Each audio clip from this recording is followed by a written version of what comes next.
Et bonjour à tous, bienvenue sur la chaîne, j'espère que vous allez bien.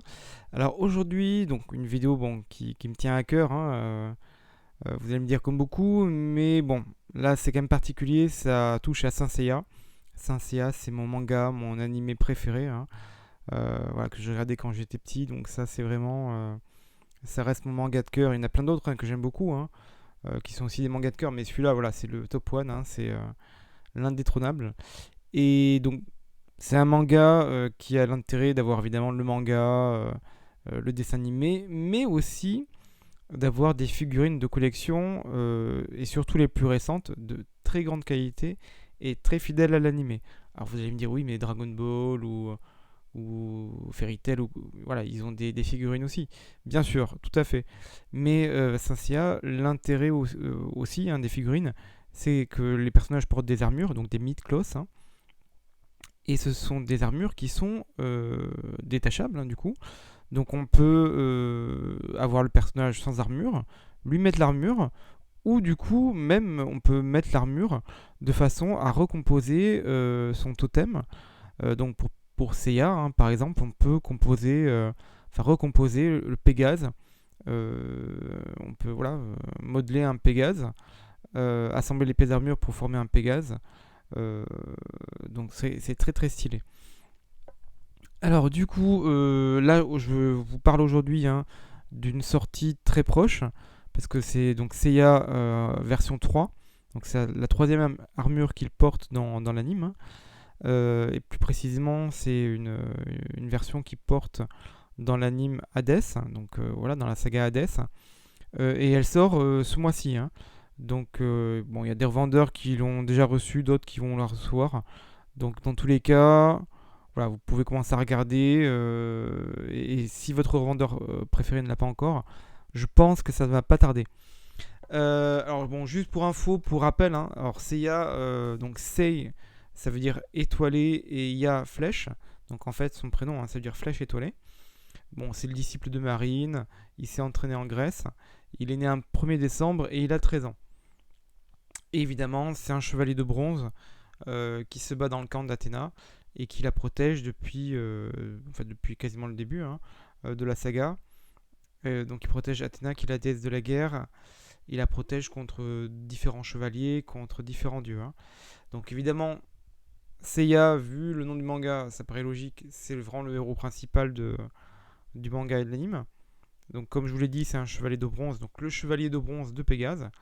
Donc parmi les chevaliers d'Athéna, ils portent une armure qui est la moins résistante, donc une armure de bronze, parce qu'il y a des armures de bronze, des armures d'argent, plus solides, plus puissantes que les armures de bronze, et il y a même les armures ultimes des chevaliers d'Athéna, les armures d'or, que portent donc seulement les 12 chevaliers d'or.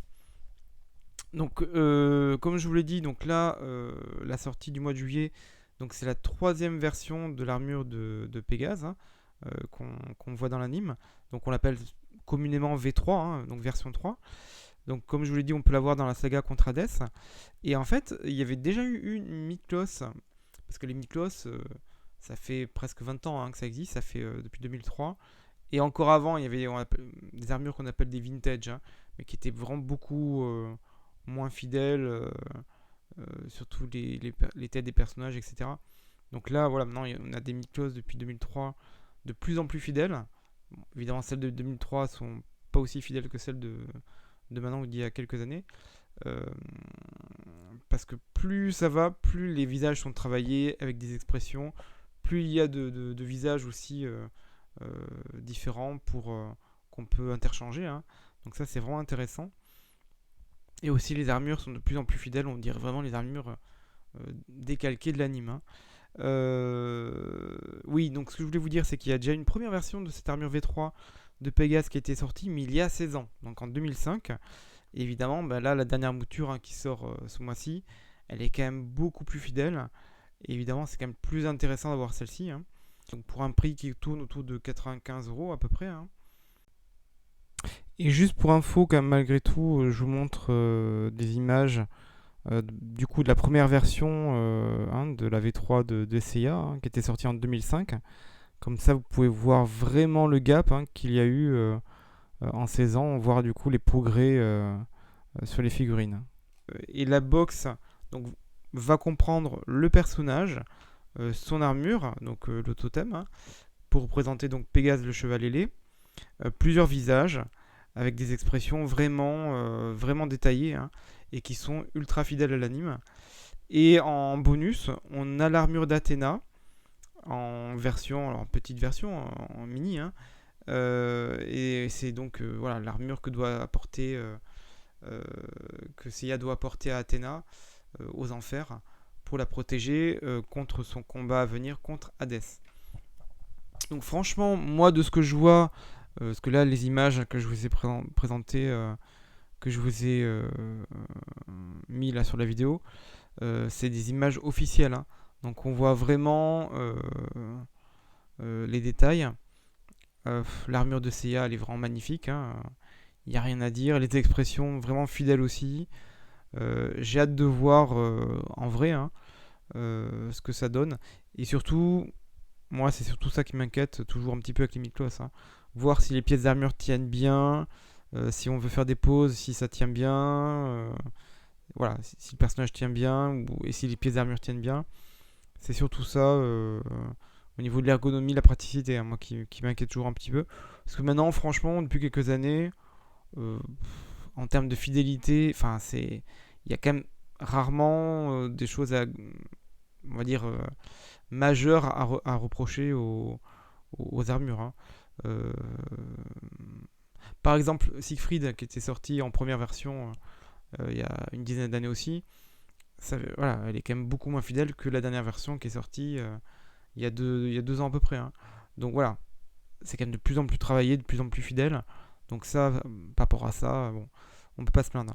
Bah écoutez, je pense que j'ai un petit peu à peu près tout dit de ce que je voulais dire. De toute façon, voilà, le principal, c'était surtout un petit peu vous montrer au début de la vidéo, pardon, avec quelques illustrations, bah voilà, quelques scènes où on voit Seiya qui porte cette armure V3, hein, donc principalement aux enfers, donc dans la deuxième partie de la saga contre Hades.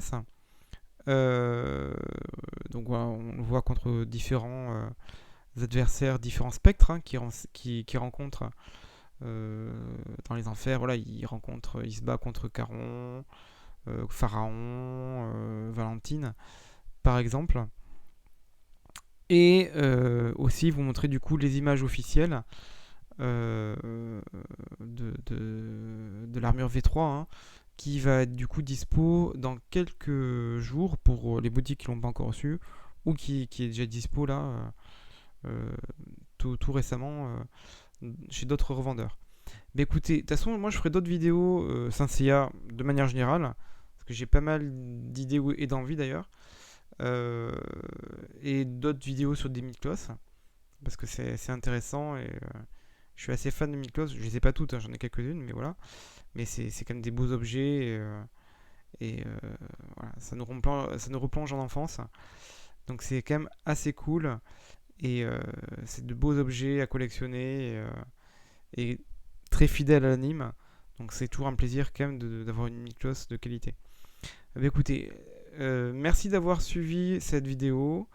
Je vous dis à très bientôt. Alors si la vidéo vous a plu, n'hésitez pas à liker, hein, vous abonner pour soutenir la chaîne, partager et voilà, lâchez vos petits commentaires, hein, n'hésitez pas, ça fait plaisir et je vous dis à très bientôt pour une nouvelle vidéo et prenez soin de vous, à bientôt.